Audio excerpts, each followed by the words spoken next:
Bismillahirrahmanirrahim. Assalamualaikum warahmatullahi wabarakatuh. Hari ini saya bersama 3 lagi rakan saya akan membentangkan sebuah petangan yang bertajuk Kesantunan Bahasa. Bahasa merupakan sistem lambang bunyi suara yang digunakan sebagai alat untuk berhubung sesama kelompok manusia. K. Suhaimi berkata, dia telah menemukan beberapa bahasa komunikasi yang paling banyak digunakan di dunia. Antaranya ialah bahasa Rusia, bahasa Melayu, bahasa Arab dan bermacam-macam bahasa lagi. Akan tetapi, bahasa yang sepatutnya memartabatkan sesebuah bangsa ini telah dicampur adukkan dengan bahasa lain dalam pertuturan maupun penggunaan di dalam media sosial. Perkara sebegini tidak sepatutnya berlaku kerana ia sebenarnya berpunca daripada sikap segelintir masyarakat yang tidak peka bahawa penggunaan bahasa kini kian terjejas dan terhakis disebabkan oleh penggunaan bahasa rojak dan penggunaan bahasa yang kurang sopan. Seterusnya kita beralih pula kepada poin kedua, iaitu isi dan huraian. Untuk poin pertama, iaitu latar belakang bahasa. Bahasa pada asalnya adalah sesuatu yang tidak dapat dibilang. Kemudian, sistem dicipta untuk membolehkan bahasa itu diguna pakai dalam bentuk kategori ataupun finit. Penutur bahasa Melayu yang begitu ramai menyebabkan bahasa Melayu telah lama bertapak di rantau Asia Tenggara dan bahasa ini terus berkembang sehingga kini. Menurut catatan sejarah, bahasa Melayu terawal dikatakan telah digunakan dalam abad ke-7 dan beberapa catatan yang terdapat pada batu-batu bersurat ditemui di Talang Tubuh, Kedukan Kota Kapur dan Karang Berahi di Sumatera. Selain itu, bahasa Melayu turut berkembang sehingga abad ke-14 apabila pengaruh yang paling berpengaruh pada masa itu telah meresap masuk dalam masyarakat. Pengaruh Islam yang telah masuk ke alam Melayu dan menyingkirkan sikit demi sedikit pengaruh Hindu yang cukup kuat sebelum ini, dan Islam juga telah memperkenalkan persamaan hak dari segi akidah dan juga penulisan yang pengaruhnya cukup besar kepada perkembangan bahasa Melayu seterusnya.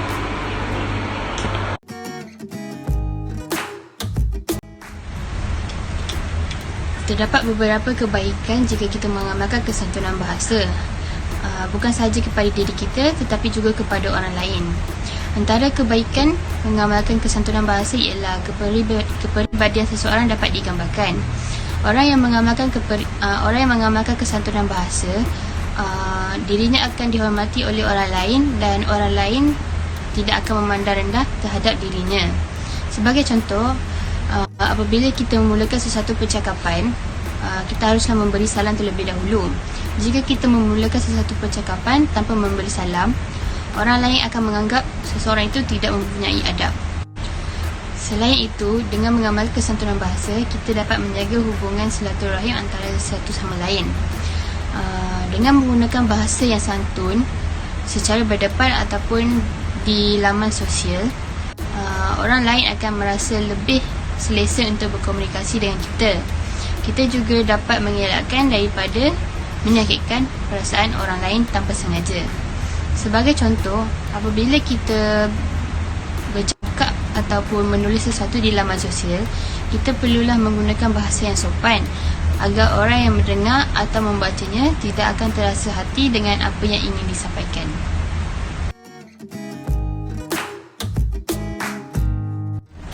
Terdapat beberapa keburukan jika kita tidak mengamalkan kesantunan bahasa. Antara keburukannya ialah mampu membawa pengaruh yang tidak baik kepada orang lain. Sifat keterbukaan seseorang dalam menggunakan bahasa yang kasar ataupun kurang sopan di laman sosial mampu mempengaruhi orang lain untuk menggunakan bahasa yang sama. Sebagai contoh, seseorang itu menggunakan kata kesat ataupun menggunakan bahasa yang kurang sopan untuk membuka aib seseorang ataupun berkata buruk tentang sesuatu di laman sosial. Oleh itu, kita haruslah menggunakan bahasa yang sopan dan bahasa yang baik agar orang lain dapat mencontohinya. Selain itu, keburukan tidak mengamalkan kesantunan bahasa ialah kesantunan bahasa akan mula dilupakan oleh generasi yang akan datang.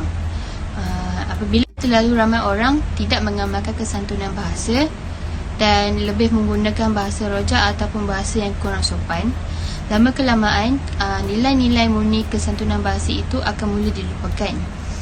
Sebagai contoh, seorang pelajar berhubung dengan pensyarahnya dengan menggunakan bahasa rojak ataupun bahasa Melayu yang dicampurkan dengan bahasa Inggeris.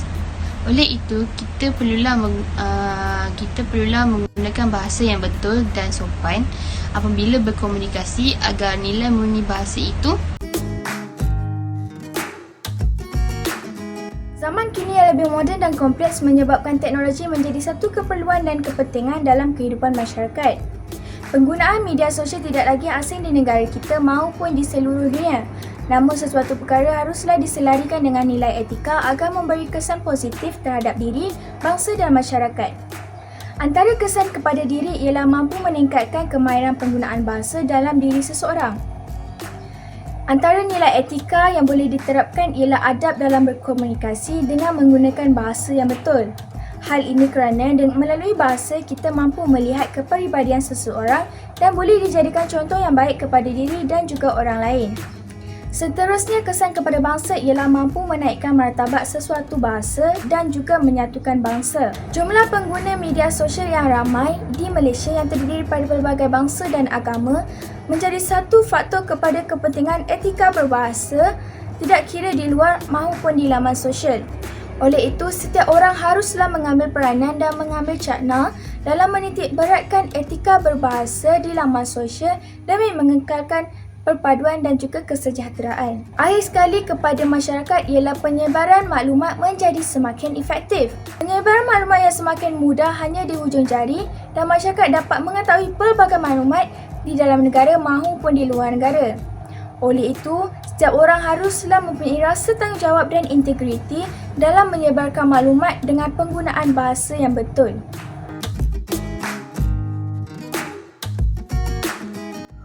Banyak kajian yang telah dijalankan dalam mengenal pasti latar belakang pengguna media sosial daripada pelbagai sektor, bangsa, agama dan juga peringkat umum.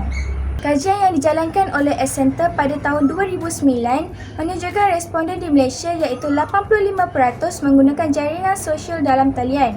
Statistik tahun 2000 hingga 2009 menunjukkan juga bahawa peningkatan pengguna internet di seluruh dunia dan 42.4% pengguna internet adalah dari Asia. Kajian ini juga menunjukkan bahawa Malaysia tergolong dalam 10 Asia terbaik dengan 16.9 juta pengguna yang direkodkan pada tahun 2009. Kesantunan dalam berbahasa amat penting dan tidak seharusnya diambil remeh kerana Islam juga mementingkan kesopanan dan kesusilaan. Namun persoalannya, bagaimana gagasan yang digariskan oleh Islam untuk dijadikan sebagai panduan oleh masyarakat? Satu kenyataan oleh awang sarian iaitu tingginya tingkat kebudayaan sesuatu bangsa dapat ditandai oleh bahasa. Kenyataan tersebut menjelaskan bahawa sesebuah bahasa itu melambangkan identiti sesuatu bangsa. Konsep asas dalam Islam juga menjelaskan bahawa Islam menekankan tentang etika berbahasa walau di mana sekalipun dan setiap kata tutur pengucapan sentiasa diketahui oleh Allah Subhanahu Wa Taala. Dan konsep komunikasi atau berbahasa yang digariskan oleh Islam adalah sebuah prinsip yang universal ataupun yang boleh digunakan oleh semua orang, pun bangsa ataupun agama yang lain. Antara konsep Islam tersebut ialah berkata benar, berkata sopan suci daripada celaan dan ejekan dan juga berbicara sesuatu yang penting sahaja. Dalam hadis Rasulullah SAW, waspadalah dengan pembohongan demi sesungguhnya pembohongan bersama kejahatan dan kedua-duanya di neraka. Maka etika berbahasa amat penting dijadikan sebagai panduan oleh para pengguna di laman sosial agar setiap penyampaian maklumat bersumberkan sumber yang betul dan sahih.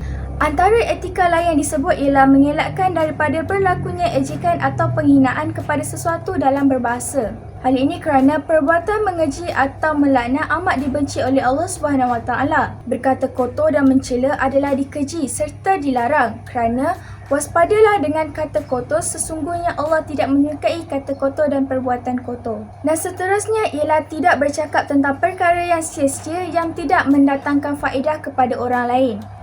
Itu juga adalah etika yang patut diamalkan oleh pengguna di laman sosial. Riwayat Ali bin Abi Thalib, antara ciri Islam yang baik pada diri seseorang ialah meninggalkan perkara yang tidak kena mengena dengannya. Dan beruntunglah bagi sesiapa yang menahan lidahnya daripada kata yang melirik-lirik dan membelanjakan lebih daripada hartanya. Oleh yang demikian, banyak garis panduan dalam berbahasa atau berkomunikasi tidak kira di mana sahaja yang boleh diamalkan oleh setiap pengguna laman sosial yang meliputi pelbagai generasi dan latar belakang keluarga.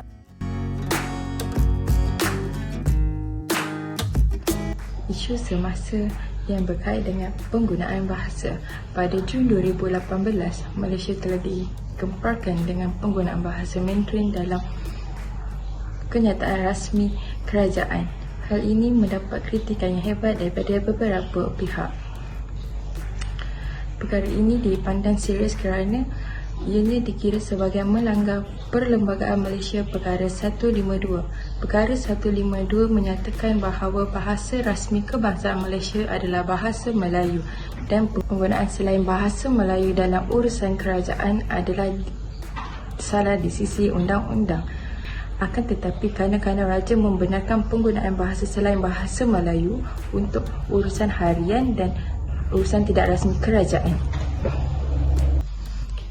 Pada Ogos 2019, pihak kerajaan telah mewajibkan pengambilan subjek Jawi dan Hot di kalangan pelajar darjah 4. Perkara ini mendapat kritikan daripada beberapa pihak, terutamanya daripada pihak ibu bapa. Ibu bapa khawatir bahawa anak mereka akan berpindah agama apabila mereka mengambil subjek Jawi dan seni Hot. Perkara ini tidak akan berlaku kerana pembelajaran Jawi dan seni Hot hanyalah basic dan seni lukis sahaja. Isu yang terakhir adalah penggunaan bahasa rojak di media sosial. Bahasa rojak adalah menggunakan lebih daripada satu bahasa dalam pertuturan atau satu ayat. Kini di media sosial ramai menggunakan bahasa ringkas dalam setiap perbualan dan mesej yang dihantar. Perkara ini amat membimbangkan. Kesimpulan yang dapat dirumuskan daripada hasil kajian ini ialah setiap bahasa mempunyai keindahan dan keunikannya tersendiri. Kita harus menghargainya dan menggunakannya dalam urusan harian. Berkomunikasi di media sosial bukanlah perkara yang asing lagi. Kita seharusnya mempertabatkan keindahan dan kesatuan bahasa kita. Ayat kita menggunakan bahasa dengan secara yang betul.